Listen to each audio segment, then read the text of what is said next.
Today, I officially become a published author. Today, I officially released my first book, 366 Days of Trilingual Wisdom. This book was written during uncertainty, during transition, during moments where it would have been easier to stop. But I did not stop. I wrote one page at a time, one reflection at a time, one day at a time. This book is about growth, about language as connection, about wisdom that speaks across cultures.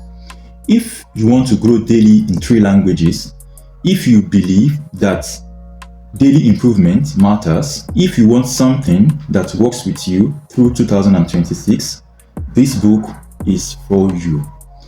Thank you to everyone who supported this journey. Today is not just a release, it is a proof that consistency works. This book proves that your environment does not determine your limits. 366 Days of Trilingual Wisdom is officially live.